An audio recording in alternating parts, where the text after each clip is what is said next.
While we switch laptops, the next presenter is from SanDisk. And Balaji Venkatramanan is a senior manager of firmware development at SanDisk. And at this time, I'd like to acknowledge SanDisk for providing the complete IoT Next audience with secure cards. I think you distributed almost 1,000 of them. So I'd like to acknowledge SanDisk for doing that. And Balaji will be talking about going forward. He'll be talking about SD card markets and application-oriented designs. And his background, as I mentioned before, is typically on firmware development and protocol stacking. If there are any questions, we can entertain them as we go along. Fine. Okay.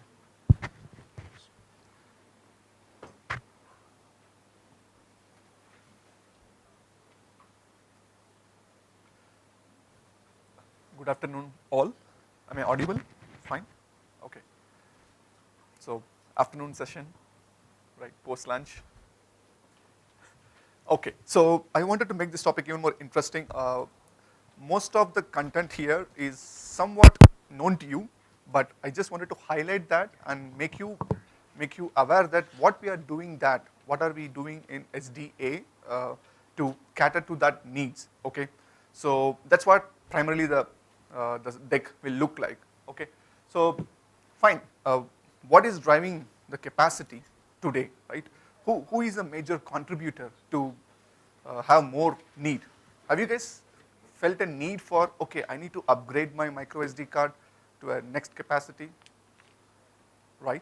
So the primary need comes from, there are many devices now in the ecosystem which works on micro SD cards, okay?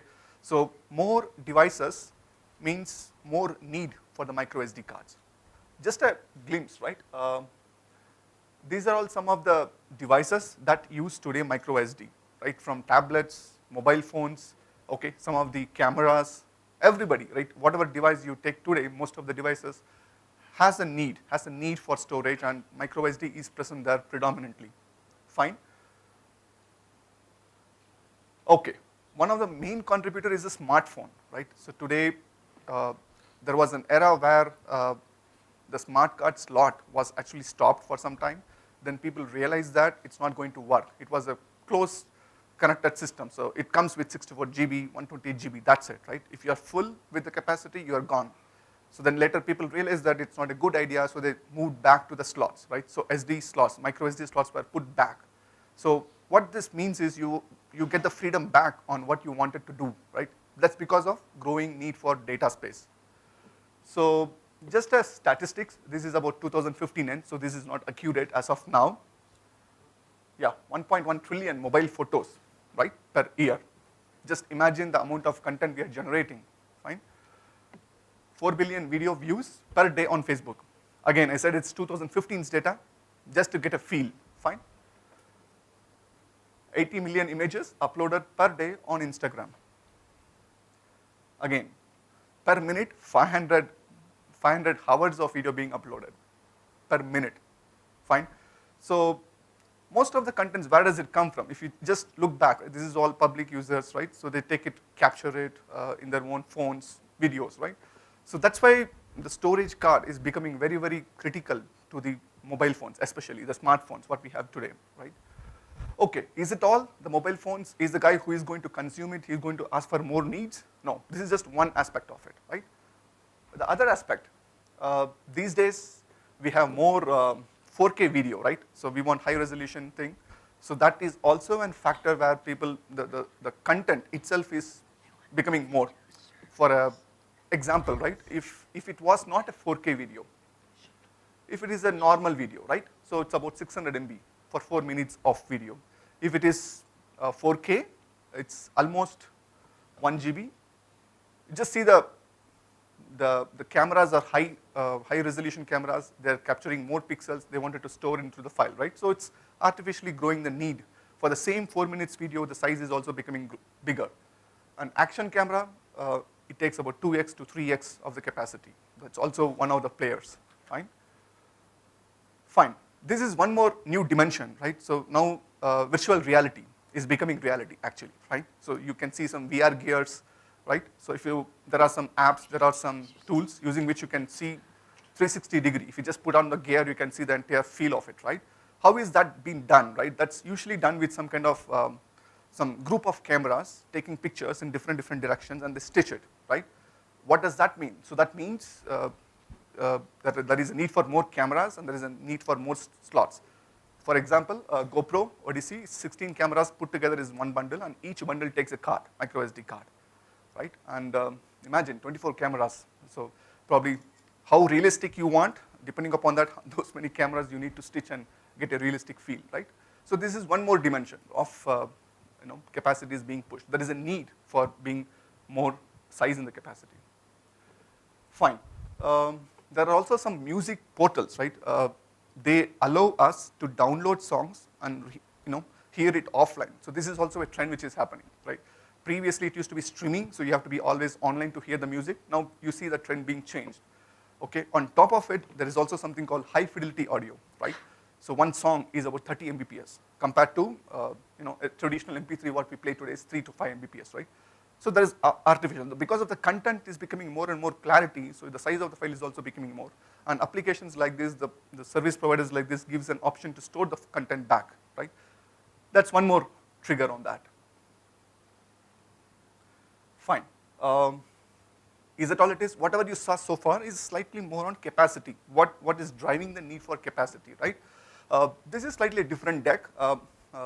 What's happening is starting from Android, Marshmallow 6, Android 6, Google introduced a concept called, you can run your applications from a micro SD card itself, okay?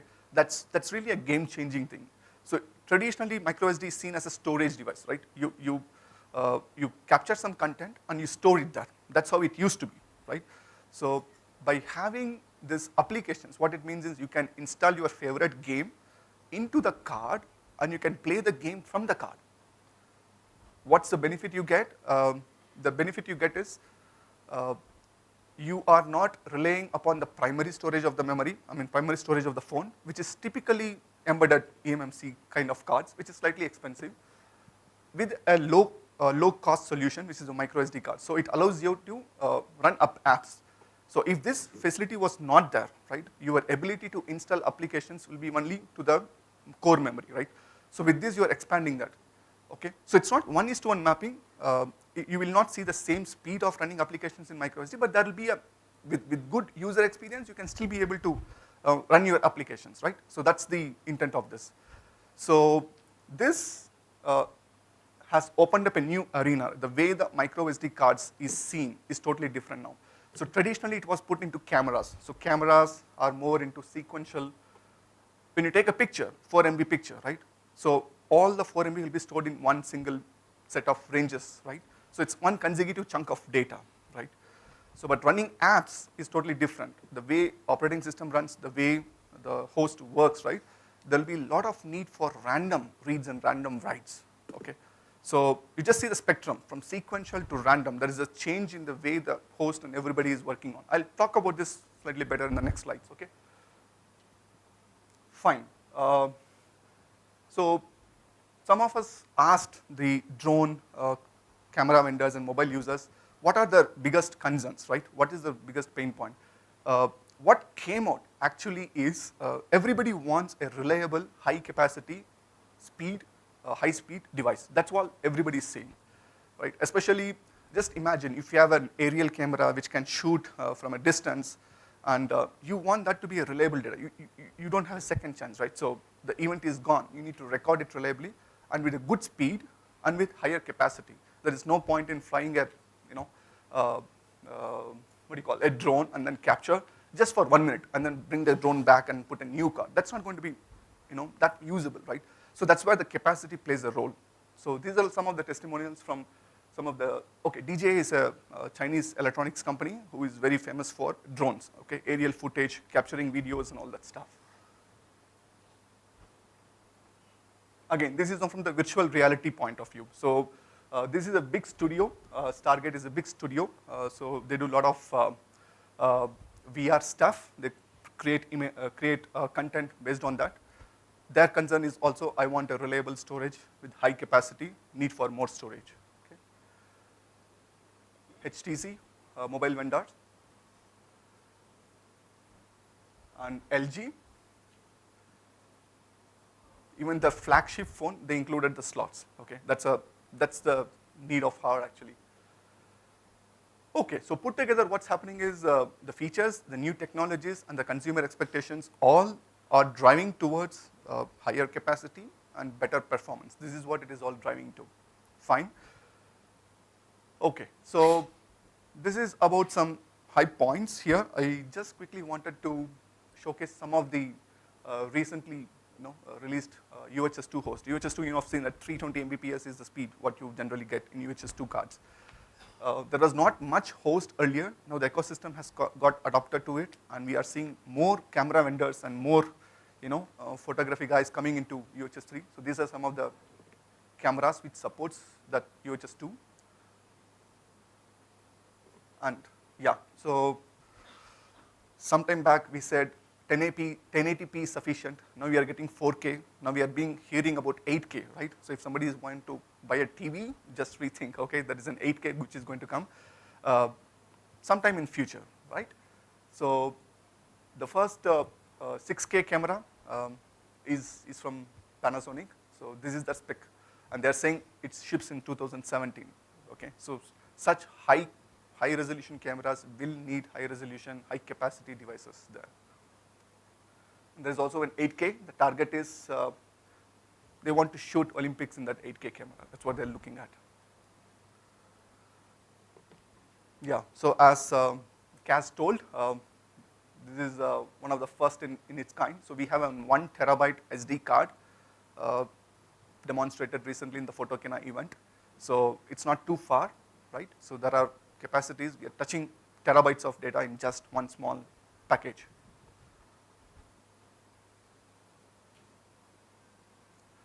Okay, so whatever I said now is more on the capacity. What is driving the capacity front? Now I'm going to slightly shift towards the performance needs. Okay. Yeah, so it is not just about storing content anymore, right? It is not like you click a photo, you create some 4 MB file, store it to the device. That's not it is looked anymore, right? It is changing from this to yeah, because of smartphones introduction, we have to store the data, and we should also be able to access the data in a faster manner. Okay, the pattern in which you read and write is also changing a lot. So if you are familiar with the traditional hard disk or some SSDs, one of the key unique selling factor or a differentiator is random IOPS. Okay. So the higher the random IOPS, the random read writes, usually measured in 4K units, 4K reads or 4K writes. If the higher the random IOPS, the performance will also be better, right? So just look at the way operating system works, right? So he might be doing multitasking, there will be multiple applications, threads running on, all of them will be access to the same hard disk. So that's where you have to do a context switch there will result into a different LBA ranges to the device, right? So this will not be applicable sometime back when it is in a camera, right? If it is a camera, probably it's you're shooting a picture. That picture is the only thing you're doing right now, right? So that will be a sequential data pattern. So now it will be more like a random thing, right? So with that, what is being asked is sequential along with random is what is the need of the hardware. This is what is the crux of the entire session, what I'm trying to say, right? What is that we are trying to do to enable this sequential and random from the standardization point, right? So that's where some of these questions will be answered by the spec point of view in our 5.1, SD 5.1, which is going to be released in another 1 or 2 weeks, and SD 6.0, okay?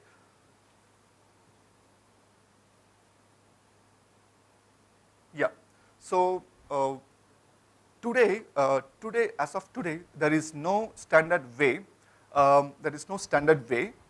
to tell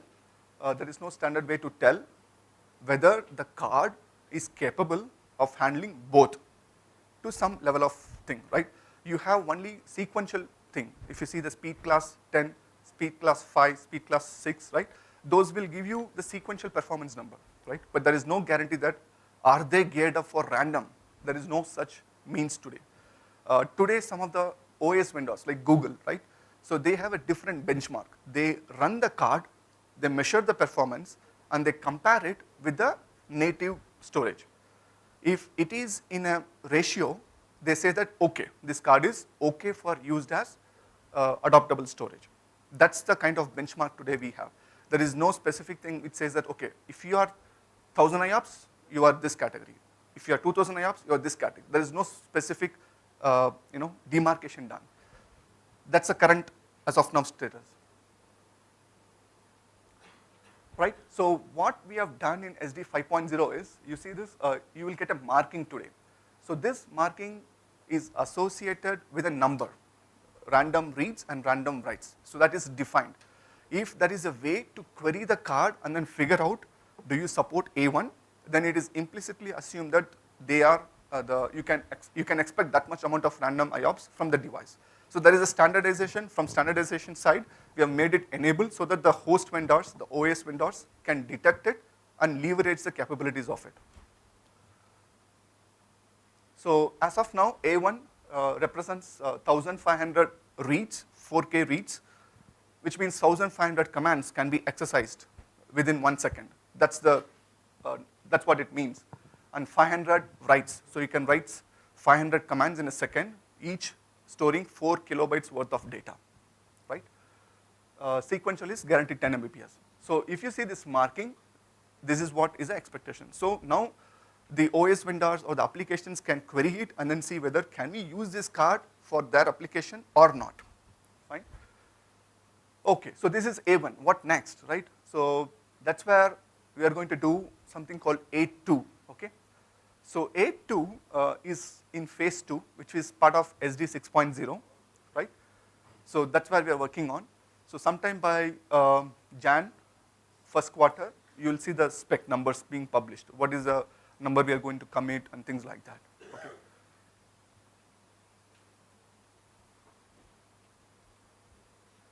Fine. So this is a small gist of what are all things you can expect from the upcoming standard, okay, which is 5.1. So A1 marking, I told you, this is what we are going to put as a logo, which we just discussed. There is a feature called discard, okay. This is a small feature, but it's a very, very effective feature, okay. Just to give you a background of what it does is, let's say you have your card, 64 GB card. You have a very huge file. One of your video file is, let's say, 5 GB, okay. So you recorded your kid's birthday in one shot. It's 5 GB of file, right? So, and you have taken the backup of that into your hard disk. That file is no more required for you, right? So you delete that file. So that 5 GB of file, if you delete it, right, for you in the Windows Explorer, it will say that 5 GB is deleted. You'll get the space back, right? But technically, that 5 GB worth of data, right, the delete operation is not aware to the end device. The SD card still thinks that this 5 GB is important, okay? So the knowledge of which LBAs, which content is valid and not valid is not there today with the SD cards, okay? So by doing this feature, the host can actually communicate to the device saying that you don't have to remember this 5 GB, okay? You discard it. What does that mean? That means a lot to the device, okay? If guys are from device background, they can say, they can forget this data. They don't have to manage this data anymore, fine? Because it has been deleted from the user side, he's not going to read that file anytime. You can forget all the operations on that particular one. So that's a very key feature which is being coming in. There is also something called full user capacity logical arrays, FULE, right? This is also an important feature. So if you say right-click, format your card, what you think is the card will come back to the factory settings, right? Usually, but that's not what really happens. Okay. So this means logically erase the entire content. It's as good as Control A delete into your card. Okay. By doing this special command, the device can leverage this command to do something better. Okay. The card can come back to its original performance, how it was when you bought it from the shop, okay? So that's on FULE, and there is also something called card ownership password. There is a slight feature change. This is more about how do you secure your card by setting a password, and how do you unlock it, and what happens if somebody does a force erase of the card and things like that. So slight changes are done on this particular one. And test guideline, there is also a test specification, as you know, so they're also working on that. Okay, whatever I told you on 5.1 is almost known to the work groups. What I'm going to tell now is a crucial thing, SD 6.0. Again, there is a disclaimer there. So this work is still in progress, it's still in confidential stage. So we are just presenting you to get you a feel of what's going to come in the near future, okay? So what is that? What is coming on our way? Command queuing, right? So this is a feature where today SD works on one command at a time. You fire a command, wait for the device to complete that command, and then fire the next one. So it's one at a time, okay? So what do you lose in this? You have some challenges like HTAT, we call it as host turnaround time, right? If the host takes more time to fire the next command, the channel is not used. So you lose that time, right? So by doing command queuing, we can do a lot of things better. There is no HTAT. The device can choose which command to run. A lot of flexibility, right? So you are now allowing the device to handle multiple commands in its own way, right? Whichever is suitable for it to get a better performance. So that's coming in. Cache. Today, cache is more like, you can send some command. You will get, the device can create a cache memory to store the host data for some time, okay? By doing caching, you can increase the performance. The only drawback is you need to tell to the device that I'm going to power you off. That's the only catch, right? If you tell that capability, then the device can do a lot of caching algorithm to make you a better performance. Some maintenance, okay? So maintenance. So this is more about the device can be allowed to do its maintenance activity in the background. So if somebody knows USB, there is something called idle time garbage collection in USB spec. Okay. So what it means is, if the host is not doing any activity, you will give the chance to the device to do some of its cleanup, so that when the next command comes, it will be better, faster, and things like that. That's about thing. And UHS 3, yeah, this is also a new thing which is going to come. So this is about 600 Mbps. So this will be a very good high-speed cards, UHS 3. Then LV. LV is a low voltage signaling. Today we are using some 3.2 signaling for initialization phase. So we are trying to see we can do initialization in 1.8 itself. So this will ease up the host chip vendors to leverage some of these things, okay? Fine. This is a slide deck what you saw earlier also, right? So SD 6.0, what you get? You are getting A2 marking, command queue, cache, UHS 3. Yeah, so this is a key slide which we wanted to highlight you. If you are one of the SOC vendors or host vendors or OS vendors, we have some recommendation for you, fine? So for SD 5.1, there are some new features like A1 logo marking. You can leverage that marking and then give a different user experience is what you can do. From SOC side, 5.1, no change. It will work as it is. For host vendors, right? So you can check for A1 card programmatically and then give a better feel. For OS vendors, we are asking them to expand this app performance support, SD status, to detect it. Then discard full user, logical user capacity, card ownership. These are all the new features. We are asking the host vendors to adopt to it so that the best utilization of the card is done. SD 6.0, similarly, okay? So command queuing, cache, card maintenance, these are all the key features. There will be a slight change for the SOC guys to exercise this feature. But given that some of the embedded memory already has command queuing feature, making the host changes to adopt it for SD card should also be pretty simple, is what we are expecting. Again, based on A1 or A2, you can actually lock in for some low tier, high tier phone vendors to leverage the experience. Yeah, so pretty much this is what I have to share.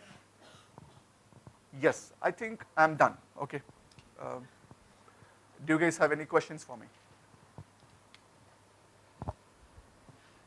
Any questions, please? This is some interesting stuff, especially on 6.0 SD. So I'm sure some of you guys are working on it. So any questions, we can answer them now or later. We'll let you decide. Please. Okay, so COP,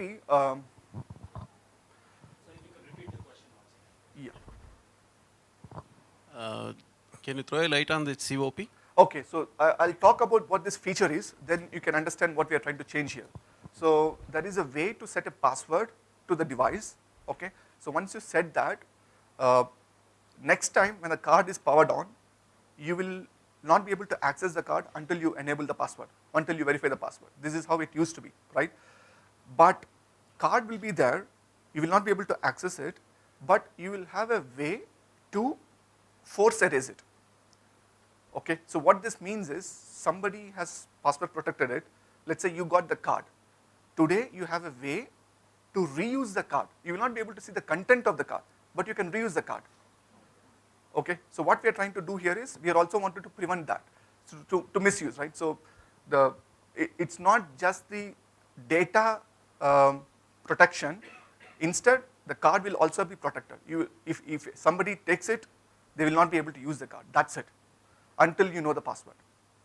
So this is kind of a small modification to the existing spec, right? So we have seen instances where some of our customers says, okay, is locked, but they take it out, put a force erase, and they use it normally, right? So then the real essence of that package itself went for a toss, right? So this is mainly for some OEM customers. So the need is coming from OEM customers. Fine. Any other questions, please?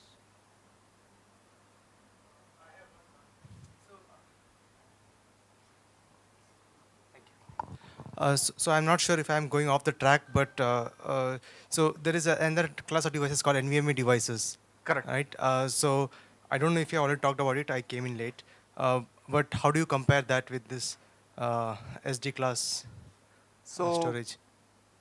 Yeah, so NVMe is more, yes, that's totally a separate product line actually, in the sense um, the adaptability what you get with the removable devices like this, right?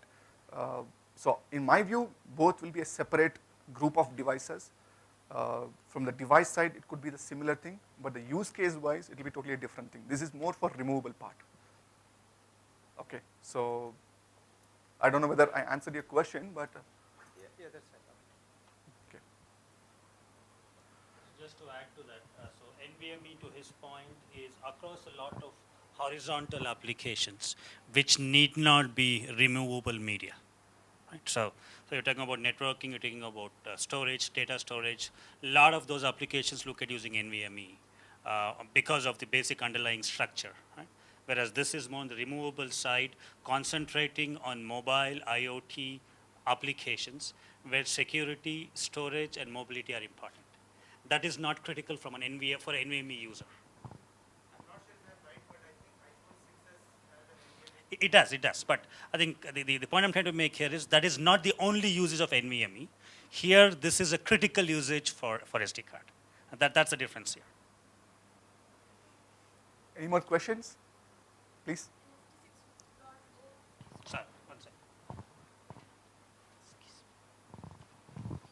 Thank you. In SD 6.2, you are saying it is low voltage card and saying that 1.8 volt will be used. Correct. But I think for data transfer, it's already 1.8 volt is getting Exactly. used. So the today's card initializes on 3.3 volt. and then goes back to 1.8.